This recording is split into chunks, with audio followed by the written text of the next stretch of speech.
Welcome to the Biz Show, presented by InvestQuire. Now, your hosts, Barry and Lisa. Hey, Lisa, how you doing? Hi, Barry. I'm doing great today. How was your week going? It's been a busy week for us, hasn't it? Yeah, there's been some exciting moments, to say the least. It's always, every week, there's something exciting happening. I like it. I love it. Thanks for bailing me out of that flat tire the other day. No problem. That's what business partners are for, right? I had no idea that came along with the job. Oh, neither did I. I appreciate you. And I do you too. I had a damsel in distress moment, but Yeah, we pulled well, it off and we ended up the day up nicely. and that's rare for you, right? You're such a strong and vibrant woman. Damsel in distress just doesn't fit you well. Thank you. I'll take that as a compliment. It was a compliment. Well, let's get rolling here, right? What do you want to talk about today? Well, this is kind of wrapping up the last of our marketing your business for sales, so on and so forth, right? And today's topic is how to effectively market your business for sale. Marketing is such a fun topic because you can go in various areas with it. It's like the sky's the limit, right? It is, you're right. There's something I want to say too that, this is, we've done a lot of podcasts now and we're going to continue to do them. But I just wanted to throw this out to everybody for them to understand that, these come with some costs involved on our side, right? In the research and the development and putting it together and stuff like that.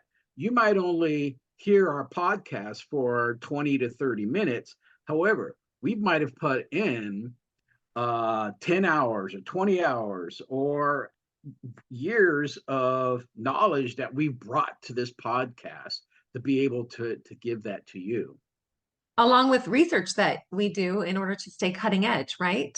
Exactly. So, just because these are 30-minute podcasts doesn't mean that there's a lot of useful information in there for you guys. And that's why we're doing this, right? To put this out there so that you guys can get the best information and the newest information possible. Yeah. Sometimes I tell Barry, we should just wing it, and he's like, oh no, we need to provide some value. I said, well, the Well, value is between your two ears, Barry. it But no, is. he's right. We do countless hours of back end research just to make sure that we're bringing a lot of value to the table and information that maybe is beyond our experiences that we already have, established over the years. This is true. Let's face it, we have a lot of experience. Lisa, you got 20 years in real estate and business. I've got 40 years in business management, doing a lot of mergers and acquisitions and managing and business and technology. So we bring a wealth of that information here to these podcasts. But there are times that we also need to go back and fact check stuff and make sure that it's all correct before we present it to everybody. So there you go. So let's talk about some ways we can effectively market our businesses for sale. Well, this is the hearts of entrepreneurs, right? The exit strategies and selling your business and things like that, right? It's a great way of walking out the door and retiring possibly. Yeah. So the goal is to maximize your return. So we have a lot of strategies to help you with that. We do. So, the first one here is, know your audience and prepare a compelling story, right? And you say this all the time, when we're talking to customers, like, well, why are you selling? What's your story? And then, we get all different kinds of answers, right? Of course. And every story is going to be different based on the business and the clientele. Yeah, some people are retiring and they're done doing business. Others are moving out of state or out of the country. Others are, something's happened, a major event's happened in their life. They've gotten married, someone's passed away, they've had a child, whatever the case might be. There are so many different reasons for selling your business. I think to touch on that, we are asked by buyers, why is the owner selling? So much Right. to your point, we do like to add that to the story when we do market your business so that they know, there is a valid reason behind that. Yeah, exactly, right? And also, for the sellers, you know, they should know that not every buyer is a good fit, Right. right? And you So, want your company to remain in the succeeding years of a success story, right? You want to know that your business, that you built it to a place where it's going to carry on. Your legacy will continue. right, building a legacy, right? And then that legacy will continue on. You might step aside because you've got other things you're going to do, but your business and the legacy is going to live on in a different format, if you will, with somebody else. Right. Yeah. And so some of our owners want to stay in place, working in the company even after they exchange hands to a new owner. And so that might be a different type of a buyer. You know, let's talk about that for a second because you bring up a valid point, right? I would say probably 30 to 40% of sellers stay with the company after the sale. What's your take on that? 30 to 40%. Wow. I would say that's probably valid. It takes people a while to transition out, or maybe they have a sense of obligation to their clients that their clients don't want them to leave and be permanently gone. So in order to keep the business in the same productivity level, if not more, they want to sustain that business for the new owner. Yes, completely agree with that.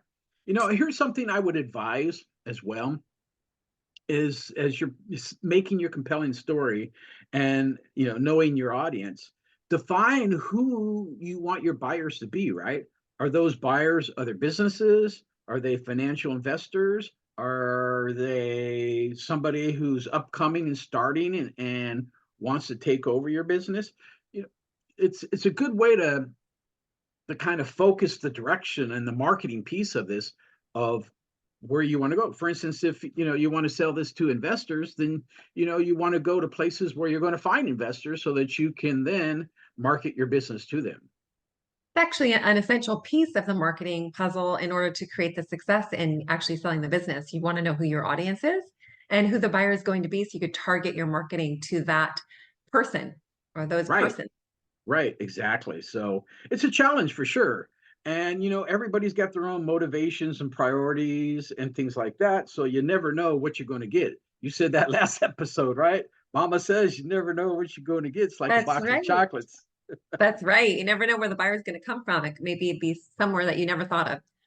So we'd It's the like to truth. have resources to provide you expansive marketing in all different, forms and fashions. There's print marketing, there's internet marketing. I mean, there's so many various ways that we do market for our business owners. So yeah, so the first step is identifying the audience and the person that could potentially be the buyer and creating a compelling story as to the owner's experience being the owner of the company and relaying that properly to the buyer. Right. So the next one is really highlighting the strengths and differentiators of your business, right? And that one's really key. And we've come up with a lot of clientele that don't do that and don't really understand, how do I highlight this? What are our strengths? They don't know what their strengths are. They just have this business and they just kind of go on about it. That's a fun one to do, Barry. Just made a light bulb go off in my mind. We have a couple people wanting to prepare to exit their business that they've built over the past decade or number of years, and really kind of like putting that to the forefront of your mind as a business owner. Like, what are the strengths of my business? Why do people choose me? And just knowing what your value proposition is really going to be essential when it comes time to sell. So identifying that early on is going to be key to the success in your sale. So I would advise people, even if you're not ready to sell, to be thinking of that on a daily basis, right? So you can constantly be reinforcing the strengths of your business and your key players in the company so that you Right. can continue to create success. Exactly. I mean, I would advise, for you to identify 3 to 5 differentiators that set you apart from your competition, right? Right. And when you do, if you don't have any, you need to find some. You need to start looking and find what separates you, because the buyer is going to look at that, right? Us as business brokers, we look at that, but the buyer is going to scrutinize that left and right, up and down, and under and over. Why is this business better than the next business? Right. Yeah, that brings to mind our strengths. If we were to ever sell InvestWire, I mean, we have a compelling story and we know what our strengths are. We both came together on different sides of the coin. You having a decades of experience in building businesses, starting them from scratch, finding the pitfalls and implementing new systems that create success. And then I have the whole business broker sales and residential history of being a broker. So we came together in a really unique way. And so we know what our strengths are. And we encourage you guys to think about that on a daily basis and really be able to maybe pinpoint what that is when you're talking to clientele or training new employees. And that's really going to be ultimately the strength and the foundation of your company to carry forward and to pass along to the next buyer. Exactly. So here's the one thing too. Once you do that, you got to back it up with data, right? You got to have something that backs up. Talking the talk is great, but you also have to walk the walk, What's right? an example of that data? Would it be your like Well, emails from other clients or what else? it could be your client list, it could be your financials. Typically, those are the things that really come together. Maybe a list of the projects that you've done, right? Those are all Right. the things that kind of back up what you're saying. And also like your employee retention rates. If your employees are sticking around, then you must be doing something right. That's really true, and that's another topic that we're going to get to just a couple more down on your employees and stuff like that. But absolutely, employees, and not just the retention part, but the knowledge that they have and the expertise that they have. Yeah. So we recommend you identify your top 3 to 5 differentiators that set you apart from the competition. And if you Right. don't come up with any, then maybe it's time to invent, the ways that you're different. It's never too Or late, this is right? true, or you I could wake up every definitely day like, how can I be a better person today? So we all how want to if do you that.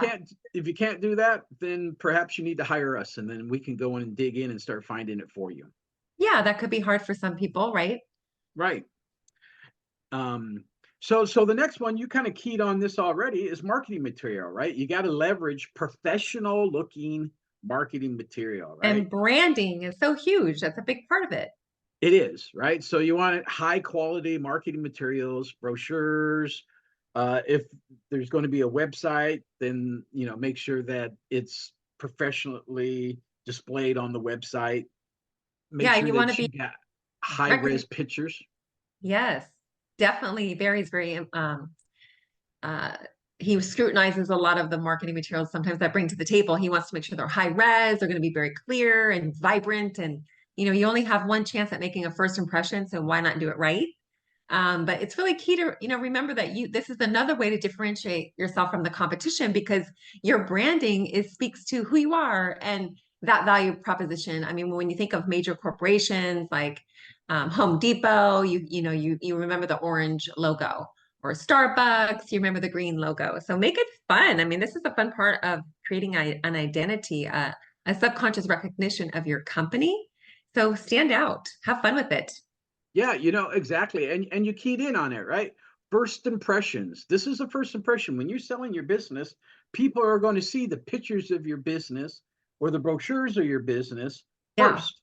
So that is your first opportunity to get in front of them. You got to make it count. Exactly. And as a business broker, I mean, some of my clients are like, oh my gosh, don't put that photograph in the marketing of my business. And so I totally respect, you sellers that come to me and want to be a team player and creating a joint effort in making a successful marketing package for you in the ads that we do online or print materials. So definitely don't be shy. Tell us what you think is the most important aspect of your business, and we'll be sure to highlight it when we're, going to sell. Yes, exactly. And so the next piece of that really is now your marketing channel, right? Make sure Yeah, that you are utilizing multiple channels, right? So and so for us as business brokers, we market to what, 40 million people? at least it keeps growing every day. It does. And Yeah. and what when we do that, we have several different marketing areas that we go into and advertise businesses, so on and so forth. Yeah. Which are avenues that typically normal business owners don't have, right? Oh, no, it costs money to advertise. So we definitely have to pay for our resources that we publish your listing on. So that's, that's the value that you get with hiring us as your broker. But it really does expand your network of who you're touching and reaching online. And that ultimately is where your buyer is probably going to come from, because we're all walking around with devices in our hands, looking up things online all day long. So we Right. want to offer you a mix of strategies to market your business.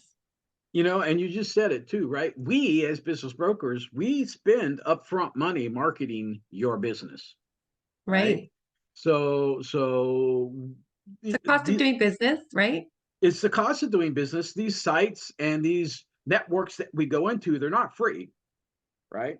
Whether we pay a one-off for everything that we list or we pay a monthly marketing fee to them, that's irrelevant. But the point is we pay, right? Yeah.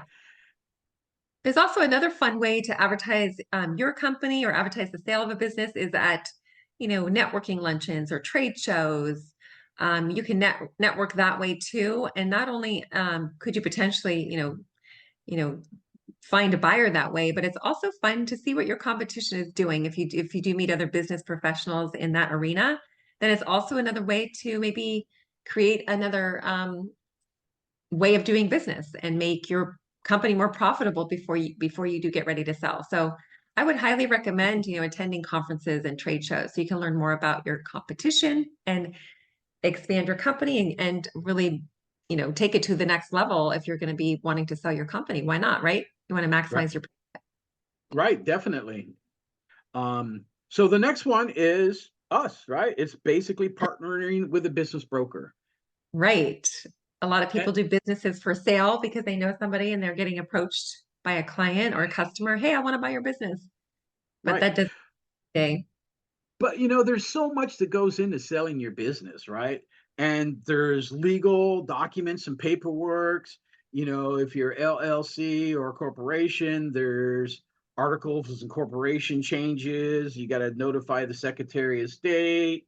There's business licenses, there's bank accounts, and then as well as vetting out buyers and stuff like that, right? We have a lot of buyers that come to us, hey, I'm interested in this business, and after we have a few conversations with them, we ferret out that they're really not a viable buyer. Yeah. They're just How serious? somebody. Yeah.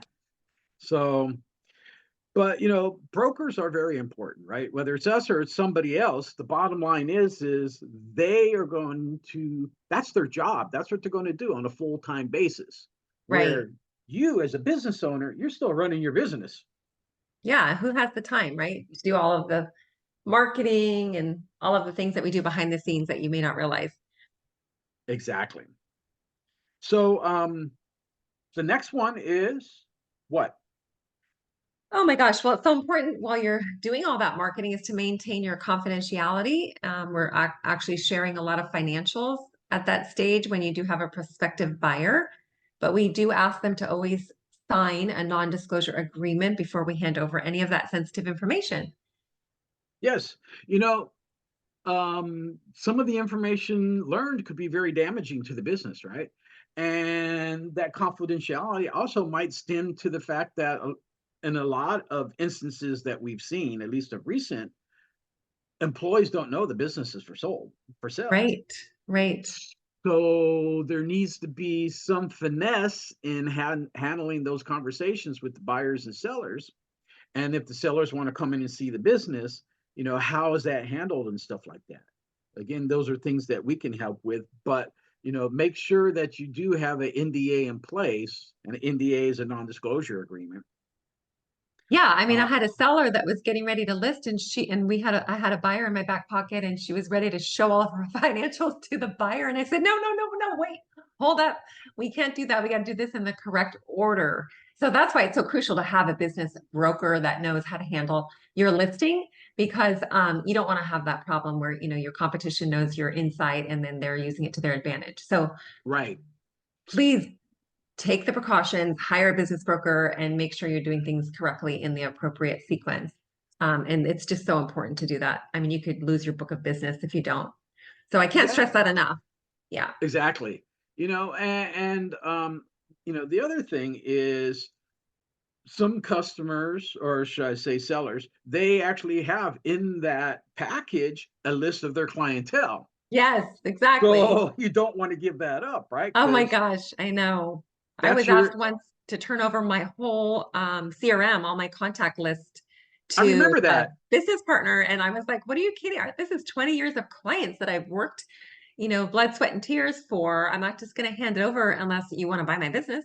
Let's Right. talk numbers. And Yeah. by the So, and by the way, just for clarification, that other business partner was not me. oh no. Well, you have full access. We are co-founders of InvestWire. So, We are, but this was something prior to us getting together. of And yeah, course. Otherwise, we wouldn't be sitting here, Barry. But exactly. yeah, and so that brings up a key point. Our next topic is about due diligence. So it's just that it's taking the time to do the due diligence. And that is a time consuming part of the process in preparing your business for sale. So not only do we need it to prepare it for sale, but it also comes into play while you're marketing. So we know the numbers, we know what we're marketing. We don't, Exactly. The bottom line is the financials. We need the financials, right? We need the legal documents, the operational processes and stuff like that. If we want to sell your business and we want this to be apples to apples and oranges to oranges, we want to make sure that we're getting all the right information and plugging it in. Buyers are going to ask for this and they're going to scrutinize it. And right. we as brokers, we need to have those answers up front, right? Because if not, you don't want us calling you 20 times a day, asking you about this, asking you about that, asking, oh, Exactly. hey, you know. So this is where we can step in front and kind of fill a lot of that stuff before, the true negotiations and stuff like that start. Exactly. And, Yeah. and also those financials and the due diligence process is really going to ferret out what we're selling the business for. What price is it? Right. That's where the answer comes from. The most probable sales price comes from your financials. But if there's Exactly. a red flag, we need to get that financial corrected and amended and revised so that we can hand over proper information to a prospective buyer. You don't want to again, the first impression is so important. You don't want to turn away a buyer that could have all the money in the world to purchase your company because you handed them over a document that looks suspicious or has a really valuable piece of information missing. So the due diligence really comes before the marketing. Barry and I will go through with a fine tooth comb all of your financials and then hopefully get on a call with you or sit down with you and ask you questions so that we can clarify or get more documentation from you that will have all the answers, for the buyer before they even ask. You know, you're right on. And I can't think of one sell that we've done that there hasn't been red flag. And I know. when I say red flags, I don't mean it in a bad way. I just mean there's items missing, and then we need to Questions. figure out, yeah, and we need to Yeah. plug those holes up and make sure that we get the information right. We've had buyers that send us a P&L with no rent on it, right? There's all the Yeah. leasing information. We had another one that their payroll was completely missing. In the past, I've had one that was international and they had several locations that we were doing a merger on. I mentioned this before. And overseas, they forgot to bring in all the P&L information from the overseas. So guess what? That changed the whole, we had to go back and redo everything. Yeah. I tell my clients, I say, just a warning that you're not going to like me for the next 30 to 60 days because I'm going to be asking you for things and I'm going to be a pain in your side, begging you for information and for documents and financials. But that's, you put in that time and effort and, give me everything that we possibly can get our hands on. And then the process will be much more smooth. Right, exactly. All right, so the next one is about communication and really about the seller being transparent, right? Because Ah, that builds trust. yeah. I mean, it makes a better situation for us to, represent you if you're open with us and we could relay that information very easily and quickly to the client or to the prospective buyer. So definitely transparency, open communication, being available when we call you or text us back, quickly so that we don't lose time or lose, a hot buyer. Well, and that's happened in the past, right? We've had buyers who are very interested in a business, but we could not get information in a timely manner back from the seller. And so the buyer walked away and says, you know what, I'm on to something else. This is taking Yeah, too long. And exactly. I can't stress enough to sellers that, the communication piece and the timely communication piece is critical, right? If you can't get this information to the buyer in time, they're going to walk away. And guess what? Yeah. They have money in their pocket. They were interested in buying your business, and now they're gone. So now you've gone back to square one, and you're starting all over, looking for somebody else. Yeah, it always kind of makes me chuckle a little bit when you have a client or something that is trusting you to sell like their entire livelihood, right? That's what I'm assuming. I take it as like a complete honor and of being chosen to do that for somebody's life-changing event, such as selling a business or a home or a commercial property, if you will.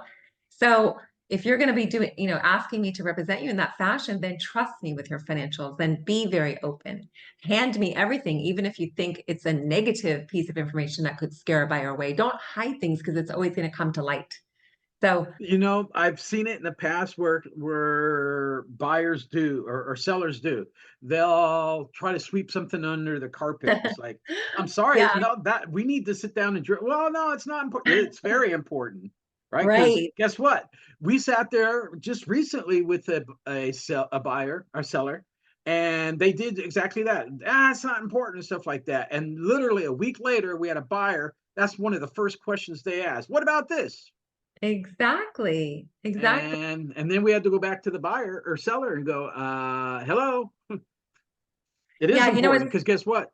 The buyer is now asking for it.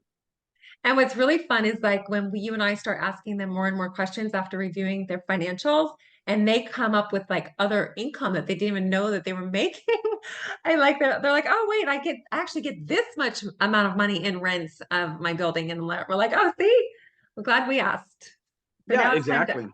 update your records, keep them It updated. is. Yeah, All right. So next one is manage expectation and set realistic timelines, right? So let me just throw this out there right off the bat. yeah, Residential real estate and commercial real estate, they're on different spectrums, right? Um, hmm, they're on different spectrums. And those different spectrums, you might be able to sell a real estate or a residential in, a day, a week.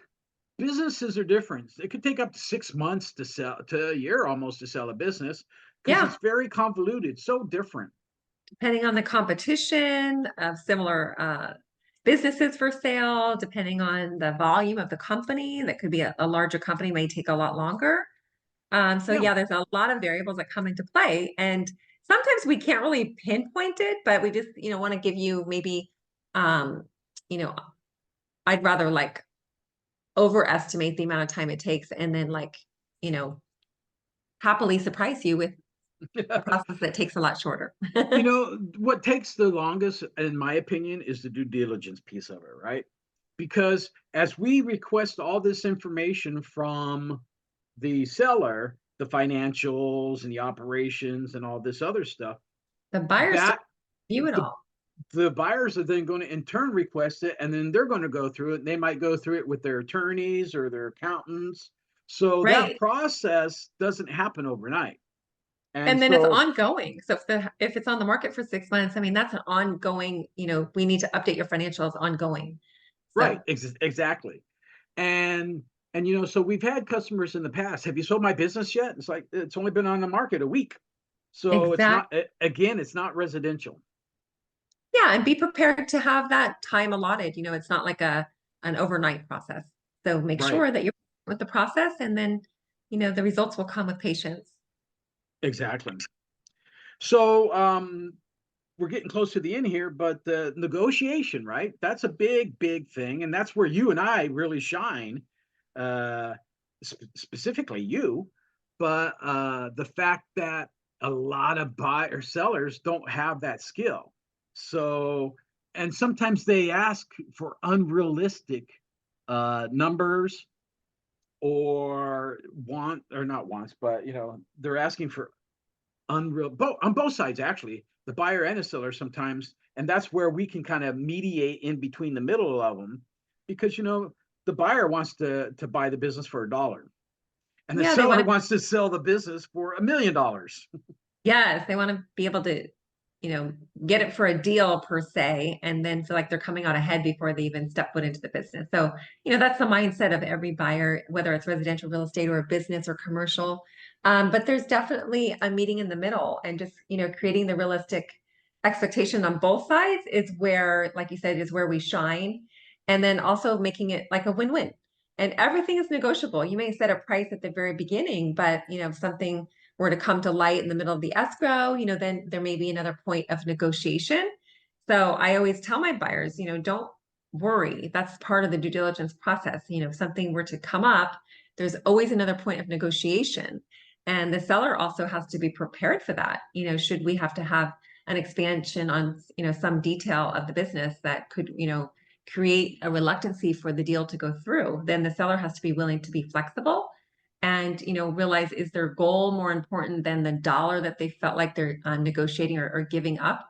That's where I really just have a heart to heart with my clients. And I just ask them to, look at the numbers, and is this achievable with another buyer? Should we have to cancel with the current buyer? And just weighing out all the variables and really having a clear conversation that includes all aspects, whether it's, your emotional time frame or your financial end game here. We want to look at all aspects and not just be in one mode of thinking. So we always have to take into consideration all the variables when you're making an educated decision, right? You And hit that on takes something there. You hit on something there, and when you hit on something, it was about being flexible, right? And Yeah, and the fact is things are going to change, right? And just because you put down a price, this is what we're selling the business for. yeah, 90% of the time, that's not going to be the final price. It might be right. higher, it might be lower. Exactly. So just because that price is, this is what we're selling it for, doesn't necessarily mean. So you need to be flexible, right? As the seller, and understand things are going to crop up. And as things Yeah. crop up, we need to take a look at that. The due diligence takes care of a lot of that, but sometimes there's things that still crop up even after that process. Exactly. So So, be open to the negotiation, because it actually could come out in your favor, and don't be afraid of it. That's where we come in with our expertise in representing your interests and protecting your interests. right. All right, guys. Well, that kind of wraps up this episode of the Biz Show. Make sure that if you want to get a hold of us, please do. You can get us on our website at investquire.com, which is our company, and the Biz Show is our podcast name. Yeah, we And love questions too. So feel free to ask us any questions that may come up while you're listening to our podcast. exactly. And we also have a Facebook group called the Biz Show, and that's BIZ, right? So you can join that. You can ask questions, make suggestions, whatever the case might be.